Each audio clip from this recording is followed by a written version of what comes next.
ये बड़ा classical scenario है, लेकिन इस केस में ये नहीं कहा जा सकता कि लोन कंपनी की कुछ गलती है। ऐसे सिनेरियोज में कुछ इलीगल नहीं हुआ है, लेकिन आज के दिन कुछ अलग ही तरीके की प्रॉब्लम्स लोन्स को लेकर दिखने लग रही है। ऐसी लोन की एप्स आई है जहां पर आप लोन लेते हो, वापस भी चुका देते हो, लेकिन फिर भी आपसे और पैसे मांगे जाते हैं। ऐसी लोन एप्स जो आपको ब्लैकमेल करती है, पब्लिकली शेम करने की धमकी देती है, आपकी मॉर्फ्ड फोटोज को आपकी फैमिली को भेजने की धमकी देती है। सुनकर लगेगा कि ये किसी थ्रिलर फिल्म का प्लॉट है, लेकिन बहुत से लोगों के लिए आज के दिन ये एक हार्श रियलिटी है और ये काम कर रही हैं कई चाइनीज लोन एप्स। आज के इस अवेयरनेस रिलेटेड वीडियो में आइए इन स्कैम्स को थोड़ा गहराई से समझते हैं। चाइनीज लोन ऐप यानी कि जिंदगी तबाह करने वाला टूल। प्यार और फ्रॉड किसी के भी साथ हो सकता है।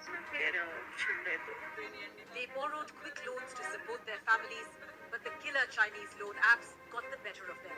कुछ 2-3 महीने पहले की खबर है, दिल्ली पुलिस ने करीब 22 लोगों को अरेस्ट किया 500 करोड़ रुपए चाइना में भिजवाने के लिए हवाला के जरिए। इस पूरे स्कैम का मास्टरमाइंड था एक इंडियन लड़का अनिल कुमार। ये चाइना में बैठे चाइनीज लोगों के टच में था। इसके और इसके कुछ साथियों के अंडर करीब 150 लोग एम्प्लॉय किए गए थे, जिन्हें पुलिस ने नोटिस सर्व किया।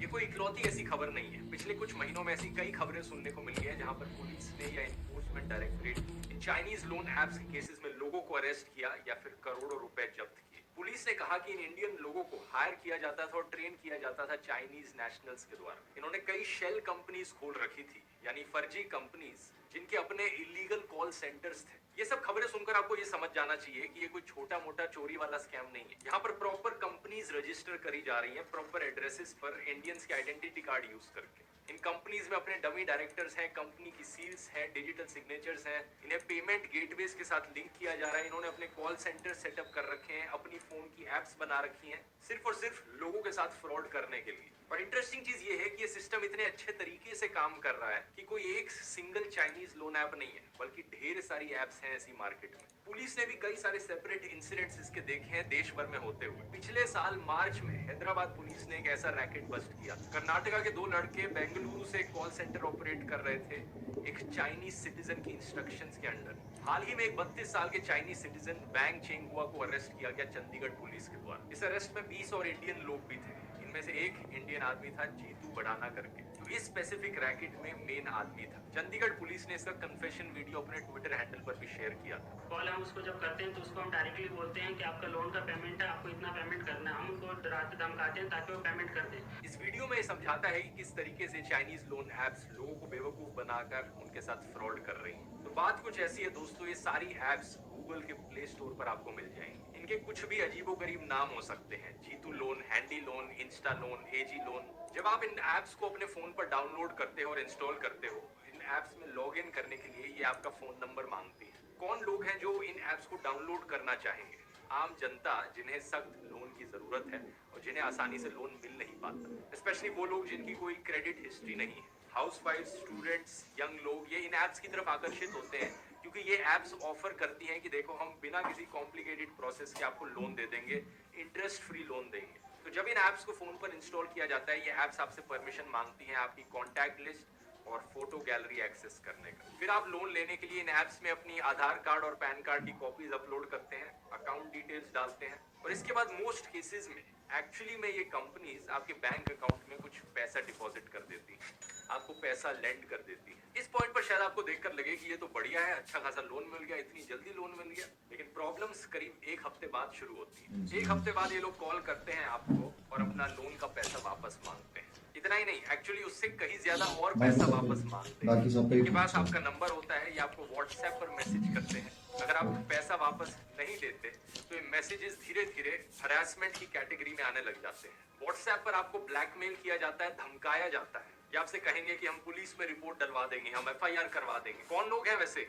वही लोग जो कॉल सेंटर में बिठाए होते हैं इस कंपनी के द्वारा। कई बेरोजगार लोगों को हायर किया गया होता है कॉल सेंटर में यही काम करने के लिए। ये बंदा हमारा टारगेट है, इसे व्हाट्सएप करो, इसे कॉल करो, धमकाओ, ब्लैकमेल करो, जो करना है करो, ताकि और ज्यादा पैसा वापस मिल सके। अगर आप फिर भी लोन का पैसा वापस देने से मना कर देते हैं तो अक्सर ये लोग आपकी फोटोज को मॉर्फ करने लग जाते हैं। आपकी फोटोज आपको वापस भेजकर कहेंगे कि हम इसे पब्लिकली दिखा देंगे, लोन डिफॉल्टर। आपको धमकाएंगे कि आपकी सारी कॉन्टैक्ट लिस्ट, आपके सारे परिवार, रिलेटिव्स के पास ये चीज जाएगी, क्योंकि आपने इस ऐप को इंस्टॉल करते वक्त अपने कॉन्टैक्ट्स और अपनी फोटो गैलरी का एक्सेस इन्हें दे दिया था। फोटोज का एक्सेस देने का मतलब है कि आपकी फोटोज आपके फोन से निकाल कर उन्हें मॉर्फ कर सकते हैं, और औरतों के केस में अक्सर गंदी गंदी फोटोज पे उन्हें मॉर्फ किया जाता है और ब्लैकमेल किया जाता है। जितना वो लोन लेते हैं उससे ज़्यादा अमाउंट के लिए हम डिमांड करते हैं। अगर उसके बाद भी वो देने के लिए मना करता है पेमेंट, तो फिर हम उनका जो गैलरी का एक्सेस होता है हमारे पास, हम उनके कॉन्टैक्ट लिस्ट को भेज देते हैं मॉक पिक्चर बनाकर, ताकि कस्टमर पेमेंट कर दे। इन ऐप के प्ले स्टोर रिव्यूज पर अक्सर आपको ऐसे लोग रिव्यूज लिखते हुए दिख जाएंगे जिनके साथ यही चीज हुई है। फॉर एग्जाम्पल, इस गूगल यूजर की कंप्लेन को देखिए। प्राइवेसी के लिए नाम छुपा रखा है। इन्होंने बताया कि इनके अकाउंट में इन्हें 3,485 रुपीज का लोन दिया गया। एक हफ्ते बाद ये ऐप उसे वापस कॉल करती है और 6,010 रुपए मांगती है। एक और दूसरा यूजर यहाँ पर लिखता है कि उसे 4,405 रुपए का लोन दिया गया, लेकिन 6 दिन बाद इस ऐप ने 8,010 रुपए वापस डिमांड की। ऑलमोस्ट दुगना पैसा ये लोग वापस डिमांड करते हैं आपसे। एक यंग औरत के केस में उसकी मॉर्फ्ड फोटोज को उसके परिवार को, उसके कजन्स को भेजा गया था। इस स्पेसिफिक केस में रेलवे पुलिस ने इस रैकेट को बस्ट किया इसी साल जुलाई के महीने में। वो कौन आदमी था जो इस फोटो को मॉर्फ करके परिवार को भेजने लग रहा था? पुलिस ने जब नंबर ट्रेस किया, कर्नाटका का निकला, पता चला एक 19 साल का अनएम्प्लॉयड लड़का था। ऑब्वियसली ये चाइनीज स्कैमर्स खुद काम नहीं करने लग रहे थे, बल्कि इन्होंने लोकल इंडियंस को एम्प्लॉय किया था इसके लिए। इस लड़के को रिकवरी एजेंट बना रखा था और ये कमीशन अर्न करता था उस पैसे पर जो लोग वापस भेजते थे। मैं अजीत लोन से बात कर रहा था। आपने लोन लिया था, उसको पेमेंट करने की समय होता है। मेरे कांटेक्ट लिस्ट में तुम लोग ने सबको मैसेज क्या भेजा है? अरे लोन नहीं चुकाओगे तो ऐसा होगा ना। अच्छा, तो मेरे को बोलोगे कि मैं 15 साल की लड़की के भागा हुआ हूँ और ये लड़का मिले तो पुलिस कंप्लेंट करना, जेल भेज देना, और तुम लोग को हमारे तरफ से इनाम मिलेगा, ये सब बोला है तुम लोगों ने ना? मेरे से तुम्हारे इंडियन के नाम करा। इस स्कैम से दोस्तों ना सिर्फ हजारों लोगों की जिंदगियां तबाह हो रही है, बल्कि इंडियन इकोनॉमी पर भी इसका एक बुरा असर पड़ रहा है, जब करोड़ों रुपए पैसा इंडिया से बाहर जाने लग रहा है। और जो लोग इन स्कैम्स का शिकार बनते हैं वो अक्सर गरीब लोग होते हैं। कोविड का पैंडेमिक एक्चुअली में एक बड़ा रीजन था जिसके बाद से ये फेक लोन ऐप की कंपनीज में एक बड़ी ग्रोथ दिखी, क्योंकि करोड़ों लोगों के जॉब लॉसेस हुए, लोग डेस्परेट थे पैसों के लिए। लेकिन सवाल यहाँ पर ये उठता है कि हम डिफरेंशिएट कैसे करें इन स्कैम वाली लोन कंपनी से और जेन्युइन असली लोन कंपनीज में। इसका एक सिंपल जवाब है दोस्तों, आरबीआई। देश में मौजूद सारी जो डिजिटल लेंडिंग एप्स हैं उन्हें आरबीआई के साथ रजिस्टर होना पड़ता है। जो लेंडर्स आरबीआई के साथ रजिस्टर नहीं हुए हैं उन्हें अलाउड ही नहीं है पैसे लेंड करना। आप जाकर आरबीआई की वेबसाइट पर चेक करिए कि जो आपको पैसे लेंड करने लग रहा है क्या वो रजिस्टर्ड है उस वेबसाइट पर, क्या उसका रजिस्ट्रेशन नंबर है। उस रजिस्ट्रेशन नंबर को आरबीआई की वेबसाइट पर जाकर देखिए वो एग्जिस्ट करता है या नहीं करता। इसके अलावा कुछ बड़ी सिंपल चीजें हैं जिनका आप ध्यान रख सकते हैं। अक्सर ये जो फेक लोन वाली कंपनीज होती हैं इनका कोई फिजिकल एड्रेस ही नहीं होता। चेक करिए क्या इन कंपनीज का एक्चुअली में कोई एड्रेस है इंडिया में या नहीं है।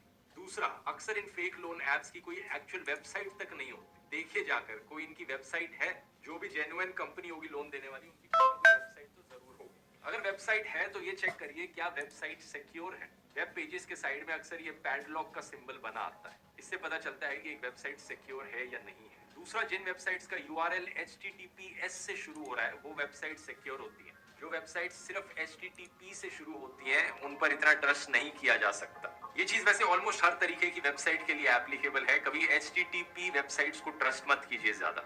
फिर देखिए कि जो आपको लोन देने लग रही है ऐप, क्या ये आपके KYC की मांग कर रही है। ये जरूरी है नो योर कस्टमर के नॉर्म्स को फुलफिल करना। अगर नहीं कर रही तो अलर्ट रहिए। फिर देखिए कि क्या ये लोन देने वाली एप्स आपकी क्रेडिट वर्दीनेस चेक कर रही है। जेन्युइन लोन देने वाली कंपनीज आपके क्रेडिट स्कोर्स चेक करेंगी, आपकी हिस्ट्री मांगेगी कि आपने पहले कभी लोन लिया है। फिर देखिए कि क्या ये लोन प्रोसेसिंग फीस मांगने लग रही है। जो जेन्युइन लोन देने वाली कंपनीज है वो लोन प्रोसेसिंग फीस को अपफ्रंट नहीं मांगती, उसे बाद में डिडक्ट किया जाता है जब लोन एप्लीकेशन ऑलरेडी प्रोसेस हो जाती है। अगर ये आपसे पहले ही लोन प्रोसेसिंग फीस मांगने लग रहे हैं तो पीछे हट जाइए। फिर चेक कीजिए कि क्या कोई लोन एग्रीमेंट है यहाँ पर। ये फेक लोन एप्स अक्सर कहती हैं कि इंस्टेंट लोन आपको मिल जाएगा बिना किसी हैसल के, लेकिन जेन्युइन लोन वाली कंपनीज आरबीआई के फेयर प्रैक्टिस कोड को फॉलो करती हैं। यानी एक प्रॉपर लोन एग्रीमेंट होना चाहिए जिसमें कंडीशंस क्लियरली लिखी हो, कितना इंटरेस्ट रेट है, रीपेमेंट का स्केड्यूल क्या है, पेनल्टीज कितनी होंगी। जो ऐप आपसे कह रही है कि यहाँ पर जीरो पेपर वर्क करना है आपको लोन लेने के लिए, ये एक बड़ी खतरनाक चीज है। पेपर वर्क सिर्फ कंपनी के बेनिफिट के लिए नहीं होता,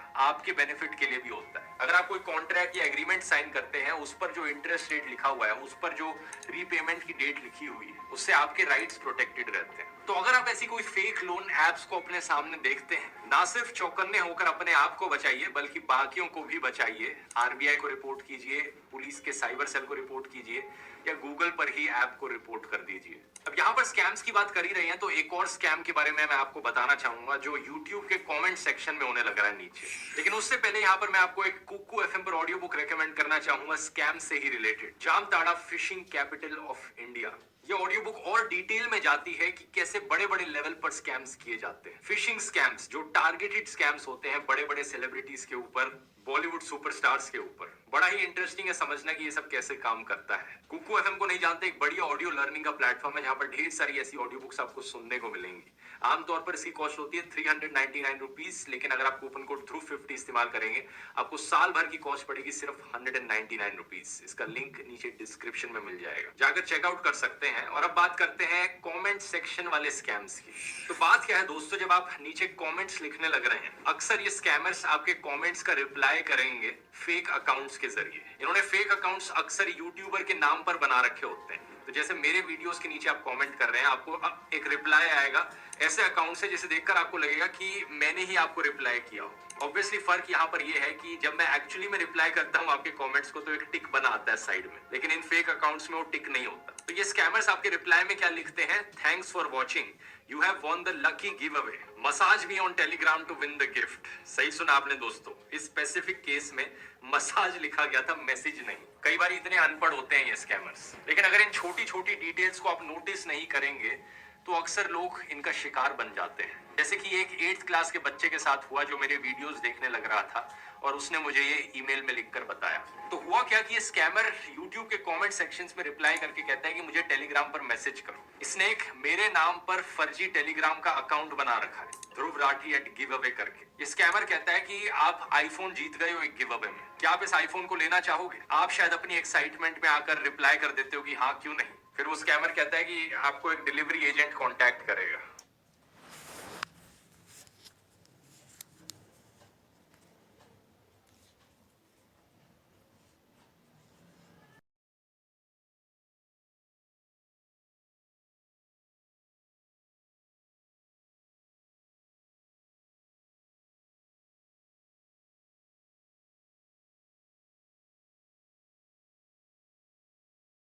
यहाँ